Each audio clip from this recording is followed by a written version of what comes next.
Para uma análise a esta realidade e esta suspensão por cerca de 24 horas e fim dessa suspensão da vacina da Johnson em Portugal, é convidado a esta edição da noite Miguel Prudêncio, investigador no Instituto de Medicina Molecular e professor da Faculdade de Medicina da Universidade de Lisboa. Muito boa noite, muito obrigado por ter vindo. Vamos começar por falar sobre os desmaios.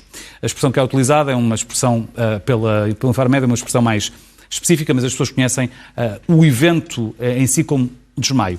Há explicação para isto ter acontecido e quão invulgares ou vulgares é que eles são? Bom, muito boa noite, obrigado pelo convite.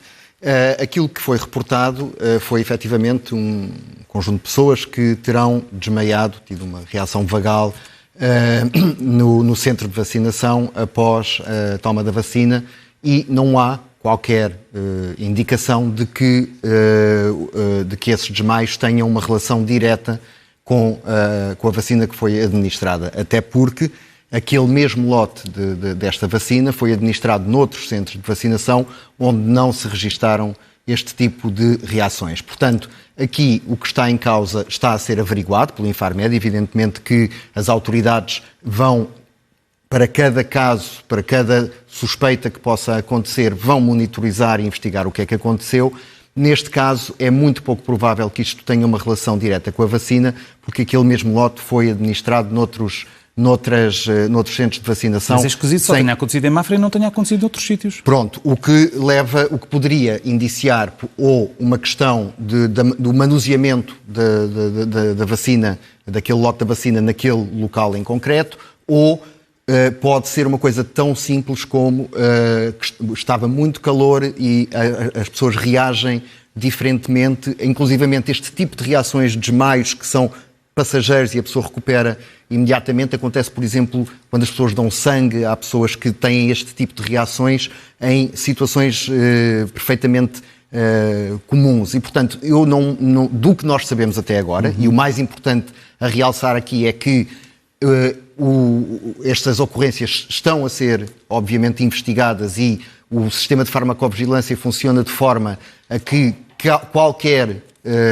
qualquer acontecimento suspeito é investigado e, portanto, nós temos que esperar pela conclusão dessa investigação, mas nada indica que seja uma relação direta com esta vacina em particular. Mas falava na possibilidade de manuseamento. Isso faz-me lembrar que não pode ser, por exemplo, qualquer enfermeiro, qualquer profissional de saúde a preparar as vacinas nos centros de vacinação. Têm de ser pessoas com formação específica para o assunto. Sente-se à vontade para nos explicar, se souber, se existem diferenças no manuseamento das vacinas de 2 tomas versus a vacina de 1 toma.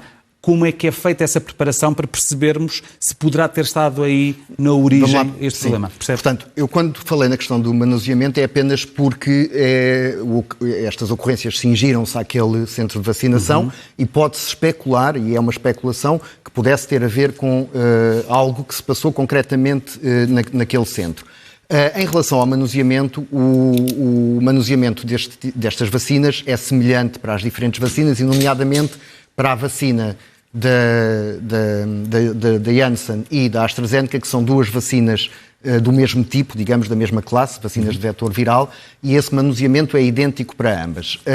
No caso que estamos a analisar, não há nada que indique que tenha havido um problema a esse nível. É uma especulação, é algo que, de entre as diferentes hipóteses que com certeza as autoridades estarão a investigar, seja como for, não me parece que seja motivo de preocupação. Foi uma situação circunscrita que se resolveu rapidamente, sem sequelas para as pessoas, e que não se replicou noutros centros onde a mesma vacina, inclusivamente o mesmo lote de vacina, estava a ser administrado. Portanto, não há razões para inquietação em relação a esta situação em concreto. E só para adicionar informação àquilo que acaba de dizer, e citando o comunicado de imprensa enviado pelo Infarmed às redações às 8 da noite, mais se informa que o lote XE393 foi distribuído a todos os Estados-membros da União Europeia, não tendo sido recepcionado até à presente data neste Instituto qualquer suspeita de defeito de qualidade com o mesmo. Fim de citação.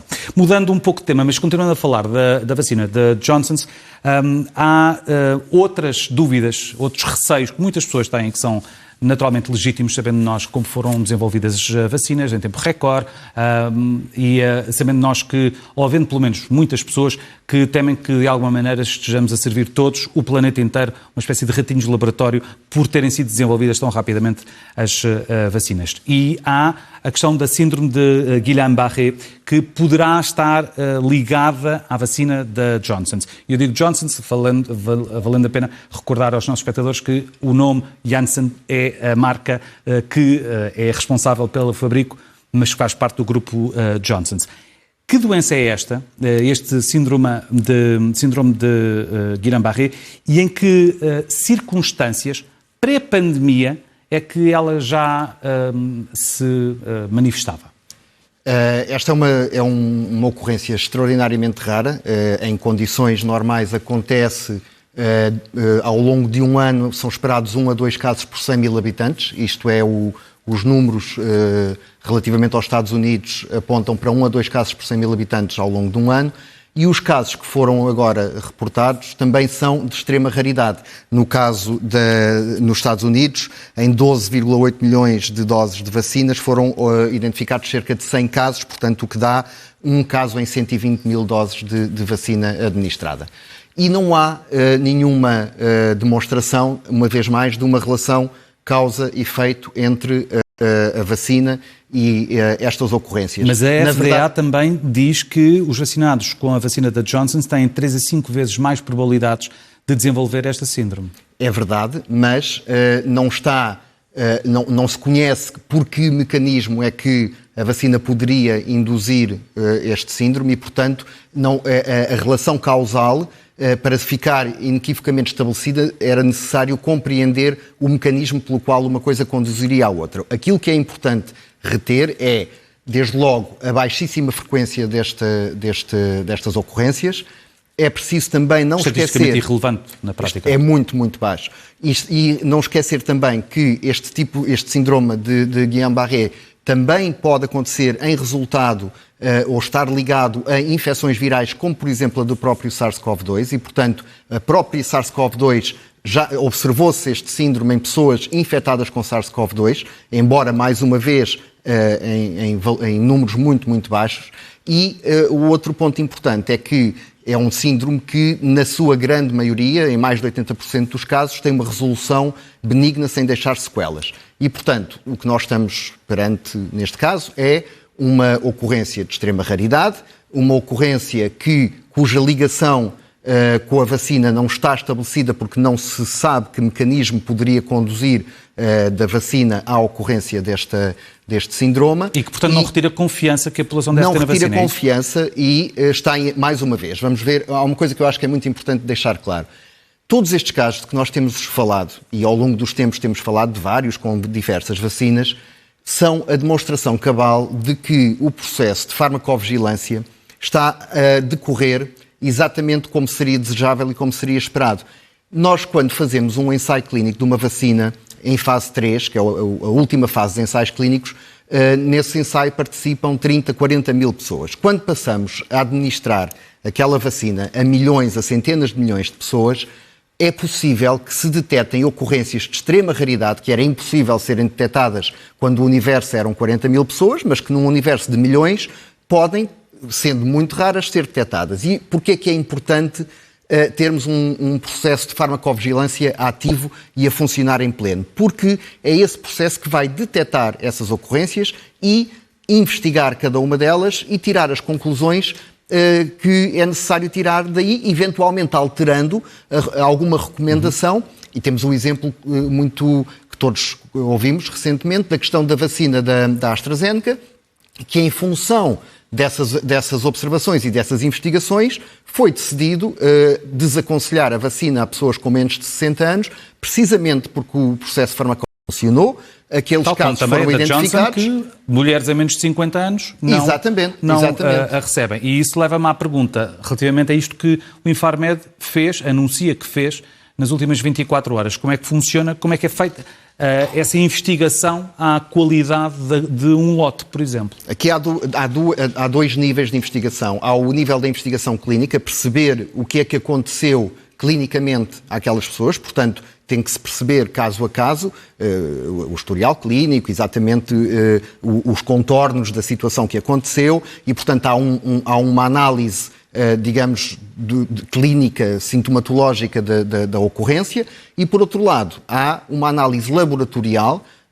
neste caso, daquele lote de vacina, que é sujeito a testes em laboratório para se perceber se teria existido alguma degradação, se por qualquer razão não estava de acordo com as especificações e, portanto, essa análise é feita do ponto de vista da investigação laboratorial para se perceber se aquele produto não estava de forma nenhuma adulterado. E, portanto, esta investigação acontece a estes dois níveis. Por um lado, vamos ver caso a caso o que é que aconteceu e identificar exatamente os contornos das situações. Por outro lado, analisar laboratorialmente este lote de vacinas. Foram 20 mil doses, segundo o mesmo comunicado do Infarmed, 20 mil doses deste lote. Vale a pena recordar o código do lote. X é 393, porque qualquer um de nós vacinado contra a Covid-19 no cartão é escrito o lote. Pergunto se pessoas que tenham sido vacinadas até o dia 14 de julho com este lote devem ter especial atenção e o que é que devem fazer se detectarem alguma coisa semelhante? Importa dizer quais são já agora os sintomas, neste caso em relação aos desmaios, foi uma coisa pontual e contida no tempo. Em relação ao síndrome de Guillain-Barré, os sintomas passam por fraqueza ou formigueiro, perda de sensibilidade e isso, naqueles pouquíssimos casos em que aconteceu tendencialmente durante 2 semanas após a vacinação. Neste caso deste lote e dos desmaios, não é de esperar que eles sejam replicados mais tarde. Isto aconteceu pontualmente naquele momento e, portanto, não há razão para inquietação. Eu próprio tomei a vacina da Janssen e estou perfeitamente tranquilo com... Não sei que lote foi, porque confesso que não me lembro do lote, mas estou completamente tranquilo com a vacina que tomei. Eu falava há pouco na questão de haver muitas pessoas que têm muitas dúvidas em relação a todo este processo de vacinação e de muitas pessoas acharem que os seres humanos estão a ser alvo de experiências pelos grandes laboratórios, mas nós também sabemos, e os números são óbvios, sem vacinas a pandemia não se controlava como se está a começar a conseguir controlar. Mas há outras dúvidas que as pessoas têm e que podem levar a pensamentos ou a raciocínios que sejam ainda mais, não diria negacionistas, mas que possam criar ainda mais confusão. E uma delas prende-se com o facto de haver uma vacina que é de uma só dose, haver outras 3 vacinas que são de dose dupla. E também acharem que a vacina de uma só dose pode ser muito menos eficaz por criar muito menos anticorpos do que 2 doses da vacina. Faz sentido este raciocínio? Eu vou começar pela primeira parte da sua questão em relação a sermos todos cobaias e à velocidade com que as vacinas foram desenvolvidas. É muito importante que as pessoas percebam que nós conseguimos desenvolver, a comunidade científica, conseguiu desenvolver estas vacinas em tempo recorde sem deixar de parte nenhuma etapa de verificação de eficácia e de segurança.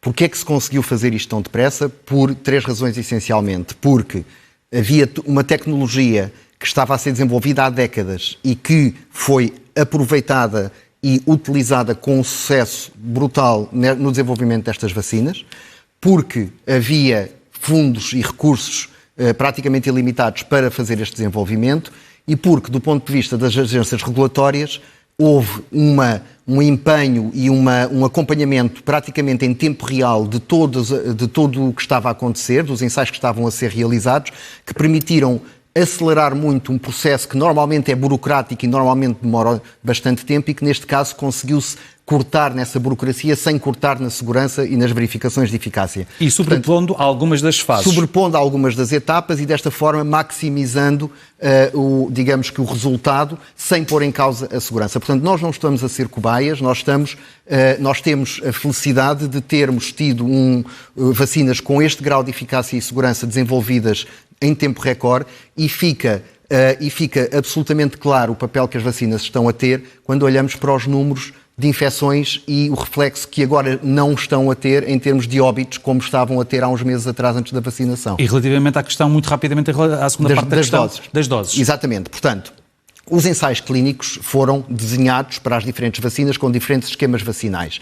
No caso das vacinas AstraZeneca, Moderna e BioNTech Pfizer, os ensaios foram realizados com 2 doses de vacina. No caso da Janssen, foram realizados com 1 dose de vacina e monitorizada a eficácia nesse regime vacinal. E aquilo que se observou foi que, com este regime vacinal testado em ensaios clínicos de fases 1, 2 e 3, a vacina da Janssen era eficaz, altamente eficaz, a proteger contra a doença severa e, por essa razão, as agências regulatórias, com base nos dados obtidos, puderam demonstrar e puderam avalizar da eficácia e da segurança desta vacina com aquele esquema vacinal testado e com aquele esquema vacinal demonstradamente eficaz, como foi nestes ensaios. Sr. Professor Miguel Prudêncio, muito obrigado pelas suas explicações na edição. Eu é que agradeço o convite. Boa noite. Obrigado.